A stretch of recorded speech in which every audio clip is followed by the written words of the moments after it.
सिपाही। सूर्यपुर नाम के एक छोटे से गांव में नारायण नाम का एक किसान रहता था। वो अपनी पत्नी गीता व 10 साल के बेटे के साथ अपना जीवन निर्वाह करता था। वो बहुत गरीब था। मजदूरी करके मात्र 2 वक्त का भोजन ही इकट्ठा कर पाता था। एक दिन नारायण की पत्नी गीता उससे बोली,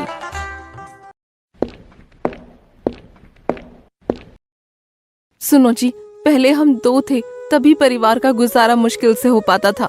अब तो अमर भी बड़ा हो गया है, इसलिए मैंने एक बात सोची है। तुमने क्या बात सोची है गीता? आज से खेत खलिहानों में मैं भी मजदूरी करने जाया करूंगी। गीता, मैं तुम्हें कोई भी सुख नहीं दे पाया। अपना जीवन तुम्हें गरीबी में ही बिताना पड़ा। दुखी क्यों होते हो जी? सुख दुख तो जीवन में आते ही रहते हैं। और फिर हम एक गाड़ी के 2 पहिए ही तो हैं। दोनों को एक समान चलना चाहिए, तभी गृहस्थी की गाड़ी ठीक ढंग से चल पाती है। तुम ठीक कहती हो गीता।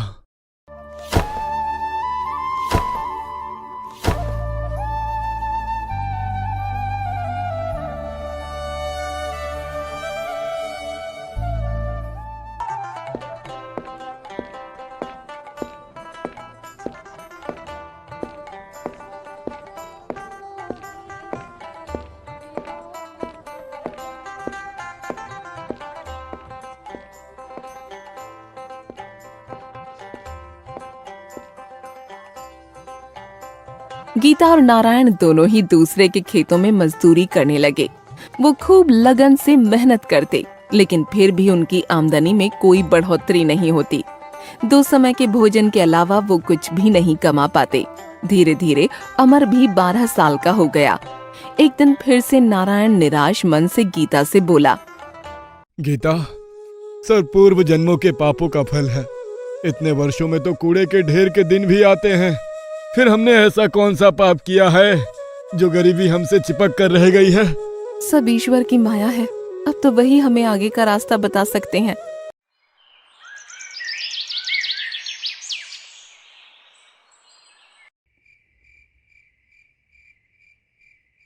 उसी रात नारायण के स्वप्न में देवी सरस्वती प्रकट हुई और कहने लगी, पुत्र नारायण, तेरा बेटा बड़ा हो गया है, इसे पढ़ाता क्यों नहीं?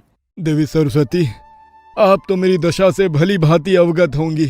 ऐसी कठिन परिस्थितियों में मैं कैसे अमर को पढ़ा सकता हूँ? कुछ भी करो बेटा, अपना पेट काटो, पर अमर को अवश्य पढ़ाओ। उसकी शिक्षा के उपरांत ही तुम्हारी गरीबी दूर होगी।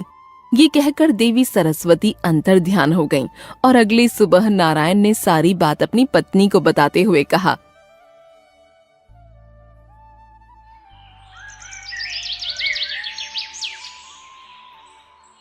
गीता, आज रात माँ सरस्वती मेरे सपने में आई थी। वो कह रही थी, अमर को शिक्षा प्राप्त होने के बाद ही हमारी गरीबी दूर हो सकती है। सुनो जी, तुम आज ही अमर को लेकर काशीनाथ चले जाओ। काशीनाथ? लेकिन वहाँ क्यों? काशीनाथ में विश्व गुरु नाम के विद्वान रहते हैं। शिक्षा जगत में उनका बहुत बड़ा नाम है। तुम अमर को विद्या अध्ययन हेतु उनके पास ले जाओ। गीता, इसके लिए तो बहुत अधिक धन की आवश्यकता होगी। कहाँ से आएगा इतना धन? इसके लिए तो लाला के पास ही चले जाओ। लाला के पास? हाँ, ले देकर गांव में वही तो महाजन है। अमर की शिक्षा के लिए उन्हीं से कर्ज ले लो। गीता, लाला अत्याचारी महाजन है। वो हमेशा गरीबों का शोषण करते हैं। वो बहुत अधिक ब्याज पर कर्ज देते हैं और समय पर कर्ज ना चुकाने पर वो बहुत क्रूर हो जाते हैं। तुम ऐसे महाजन से उधार लेने की बात कर रही हो? इसके अलावा और कोई रास्ता भी तो नहीं है जी। कुछ भी हो, जब साक्षात माँ सरस्वती ने अमर को शिक्षा दिलवाने को कहा है, तो हम अपने बेटे को शिक्षा अवश्य दिलवाएंगे।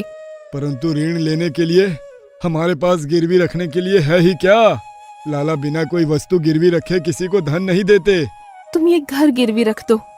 ये क्या कह रही हो तुम? सिर छुपाने का यही तो एक आसरा है। भगवान ना करे यदि ये भी छिन गया तो क्या होगा? शुभ शुभ बोलो जी, भगवान जो करेगा ठीक ही करेगा।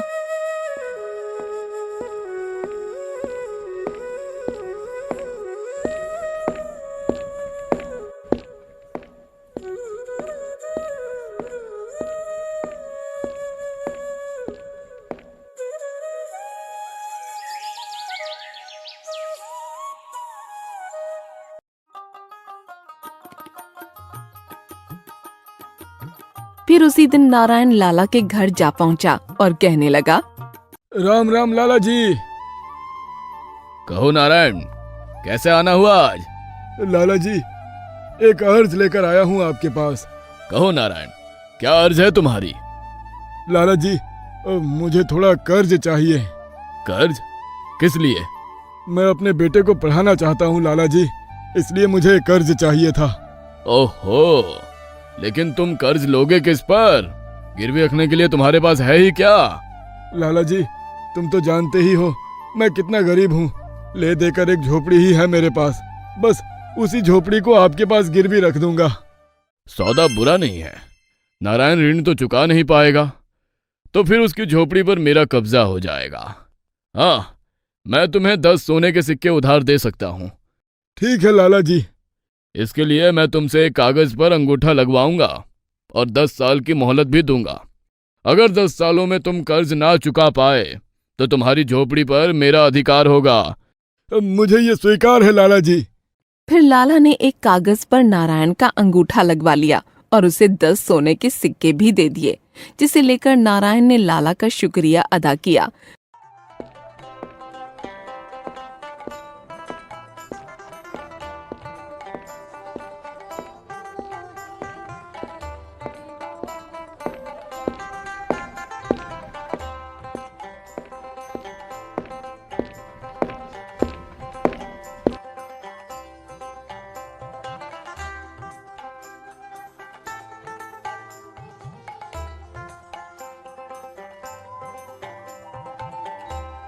और अपने बेटे अमर को लेकर काशीनाथ के लिए निकल पड़ा। लंबा रास्ता तय करने के बाद वो काशीनाथ पहुंचकर विद्वान शिव गुरु की कुटिया में जा पहुंचे और ईश्वर से प्रार्थना करने लगा। हे ईश्वर, मेरे बच्चे की रक्षा करना, उसे खूब विद्वान बनाना, बस अब तो यही हमारा सहारा है। थोड़ी दूर और आगे बढ़ने पर वे विद्वान शिव गुरु जी के पास पहुंच गए और कहने लगे, गुरुजी प्रणाम। खुश रहो। कहाँ से आए हो तुम लोग? गुरुजी, मैं सूर्यपुर नाम के एक छोटे से गांव से आया हूँ। मेरा नाम नारायण है और ये मेरा बेटा अमर है। मैं अपने बेटे को आपसे शिक्षा दिलवाना चाहता हूँ, इसी उद्देश्य से आपके पास आया हूँ गुरुजी। अपने 10 सोने के सिक्कों की पोटली को गुरुजी के सामने रखा और पुनः कहने लगा, इसे स्वीकार कीजिए गुरुजी। क्या है इस थैली में? इसमें 10 सोने के सिक्के हैं गुरुजी। जैसे तैसे इसका प्रबंध कर पाया हूँ, आपको इससे अधिक धन नहीं दे पाऊंगा गुरुजी। मैं बहुत गरीब हूँ, मेरे बेटे को शिक्षा प्रदान करने से मत मना करना। बड़ा भोला व्यक्ति लगता है ये, इसे निराश करना ठीक नहीं है। शांत हो जाओ बेटा, मैं तुम्हारे बेटे को अवश्य पढ़ाऊंगा। वो शिक्षा ग्रहण करने के लिए 10 वर्षों तक आश्रम में ही रहेगा, तभी उसकी शिक्षा पूर्ण हो पाएगी। ठीक है गुरुजी।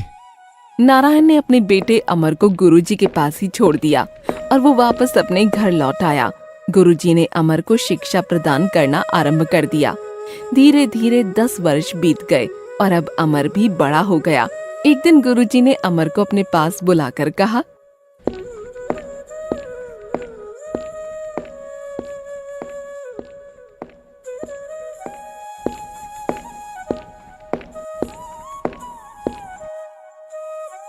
पुत्र अमर, आज तुम्हारी शिक्षा पूर्ण हुई।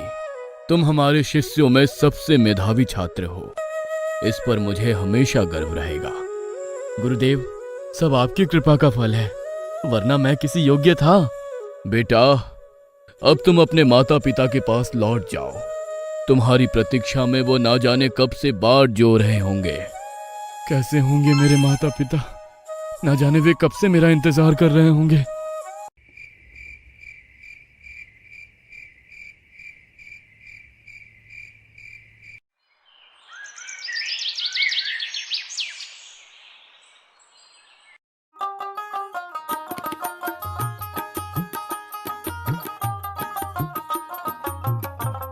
अगले ही दिन अमर लंबा रास्ता तय करके अपने गांव जा पहुंचा और अपनी झोपड़ी देखकर सोचने लगा, कितना सुंदर दृश्य है।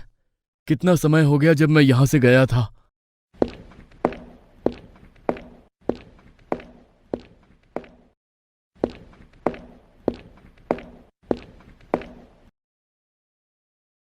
कौन हो तुम और अंदर क्यों घुसे चले आ रहे हो? प्रणाम पिताजी, मैं हूँ अमर, आपका बेटा। अमर बेटा, तुम्हारी शिक्षा पूरी हो गई? जी पिताजी, गुरुजी की आज्ञा से ही मैं घर लौटा हूँ। अरे गीता, कहाँ हो तुम? यहाँ आओ, जल्दी देखो, हमारा बेटा शिक्षा पूरी करके लौटा है। तुरंत ही गीता बाहर आ गई और अपने बेटे को देखकर बहुत प्रसन्न हुई। बेटा, मेरा बेटा, देखो तो कितना दुबला हो गया है। तुझे पता भी है मेरे बच्चे, हम दोनों ने तुझे कितना याद किया। मुझे अंदाजा है माँ, मैंने भी आप दोनों को बहुत याद किया। गीता, अब हमारे बुरे दिन बीत जाएंगे। अब हमारा बेटा नौकरी पर लग जाएगा। भगवान करे वो दिन शीघ्र आ जाए। उधर लाला भी सोच रहा था। पूरे 10 वर्ष बीत गए हैं। अब नारायण से 10 सोने के सिक्कों का ऋण चुकाने का तगादा करने का भी समय आ गया है।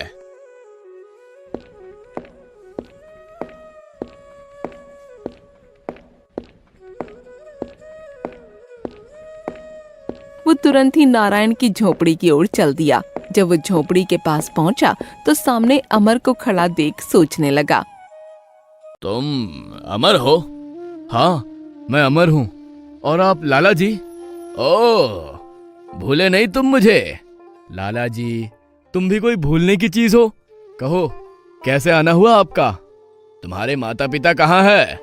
अमर ने लाला की बात का कोई जवाब नहीं दिया तो लाला का पारा चढ़ गया। वो तुनक कर बोला, बताते क्यों नहीं? तुम्हारे माता पिता कहाँ है? सुनो लाला जी, मेरे पिताजी जिंदा पेड़ों को काटने और मुर्दा पेड़ों को रोपने गए हैं। क्या? हाँ लाला जी, और मेरी माँ हवा बेचने और चांदी खरीदने गई है। लगता है ये अमर आवश्यकता से अधिक पड़ आया है, तभी ऐसी बातों से मुझे मूर्ख बना रहा है।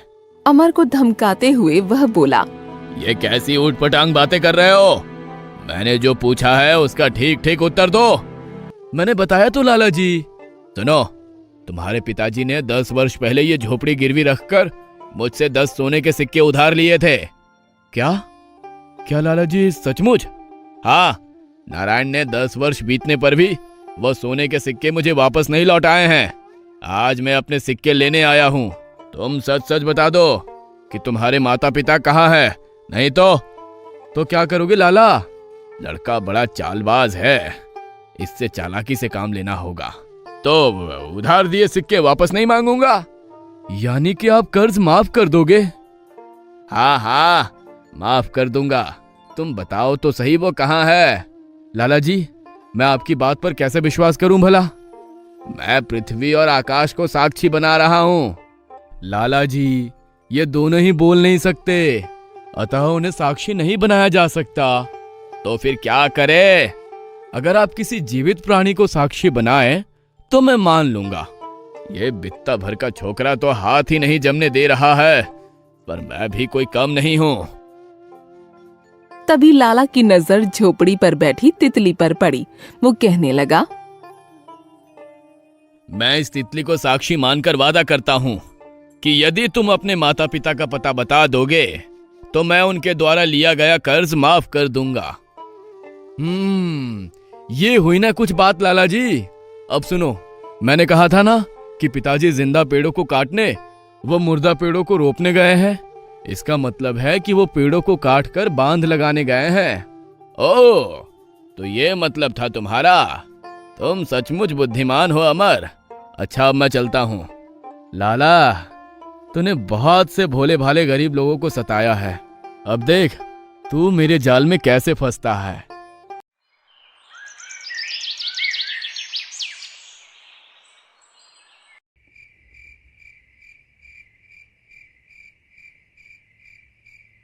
जब शाम हुई और नारायण घर लौटा तो अमर ने सारी बात अपने पिता को बताई। पिताजी, लाला आया था। ओह, अब क्या होगा? पिताजी, आप घबराओ नहीं, मैं आ गया हूँ। उस जमाखोर लाला से मैं निपट लूंगा। तुम? लेकिन कैसे बेटा? लाला बहुत चालाक है। आप घबराओ नहीं पिताजी, ईश्वर जो चाहेगा वही होगा।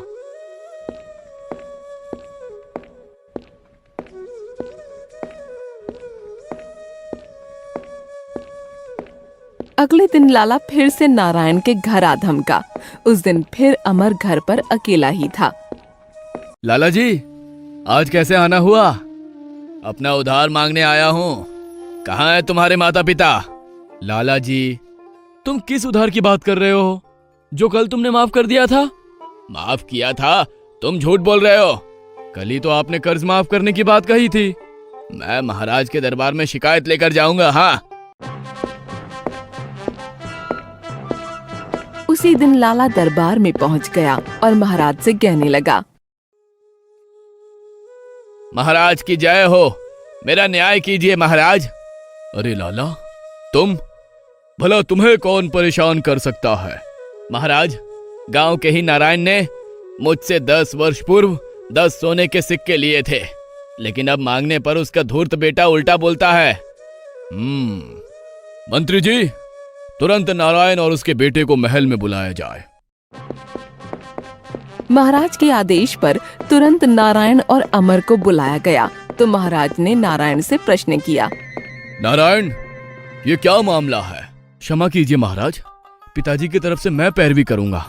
कहो, क्या कहना चाहते हो? महाराज, ये सच है कि 10 वर्ष पूर्व मेरे पिताजी ने लाला जी से धन उधार लिया था, तो उसे लौटाते क्यों नहीं हो? महाराज, कल लाला जी हमारे घर आए थे तो उन्होंने मुझसे कर्ज माफ करने का वादा किया था, फिर कर्ज मांगने का तो सवाल ही पैदा नहीं होता। यह झूठ बोल रहा है महाराज, मैं कल इसके घर गया ही नहीं था। अमर, क्या अपनी बात सिद्ध करने के लिए तुम्हारे पास कोई प्रमाण है? तब अमर ने कल का सारा किस्सा महाराज को सुनाया तो उन्होंने कहा, ओ, तो एक तितली है तुम्हारी गवाह? जी महाराज, वो तितली ही एकमात्र गवाह है। अमर, यह दरबार है, किसी नाटक का दृश्य नहीं जो तुम मंदगढ़ंत कहानी बताओगे। मैं सच कह रहा हूं महाराज, कल लाला जी ने अपनी नाक पर बैठी तितली को गवाह बनाया था। यह झूठ बोल रहा है महाराज, कल जब मैं इसके घर गया था तो तितली झोपड़ी पर बैठी थी। अरे अरे, ये मैंने क्या कह दिया, अपने ही खिलाफ गवाही दे दी। लाला, अब तो तुम मेरे शब्द जाल में फंसी गया। लाला, इस बात से यह सिद्ध होता है कि अमर सच और तुम झूठ बोल रहे हो। अब नारायण तुम्हें 1 भी रुपए कर्ज नहीं चुकाएगा। मुझे माफ कर दीजिए हुजूर, जो मैंने आपसे झूठ बोला। लाला, तुम अपना धंधा चलाओ, लेकिन ईमानदारी से। दोबारा झूठ और फरेब से काम किया तो तुम्हें बंदी गृह में डलवा दूंगा। जी महाराज, दोबारा ऐसी गलती नहीं होगी। दरबार समाप्त होने पर सभी अपने अपने घर जाने लगे तो महाराज ने अमर को रोक कर कहा, अमर, मैं तुमसे बहुत प्रसन्न हूँ। तुम्हारी सूझबूझ ने तुम्हें कर्ज चुकाने से बचा लिया। क्या तुम मेरी एक बात मानोगे? अवश्य महाराज, आप बस आदेश दीजिए। मैं जानता हूं तुम शिक्षा ग्रहण करके आए हो और बहुत बुद्धिमान हो। तुम्हारी जगह तो मठों में विद्वान की है, किंतु मैं चाहता हूं कि तुम राज दरबार में रहकर न्याय मंत्री का पद संभालो। क्या तुम्हें यह मंजूर है? अवश्य महाराज, ये तो मेरे लिए सौभाग्य की बात होगी। राजसराय में तुम्हारे रहने व खाने पीने की व्यवस्था कर दी जाएगी। तुम कल से ही दरबार में शामिल हो सकते हो। जैसी आपकी आज्ञा महाराज। इस तरह अमर की सूझबूझ ने अमर और उसके परिवार की परिस्थितियों को बदल दिया।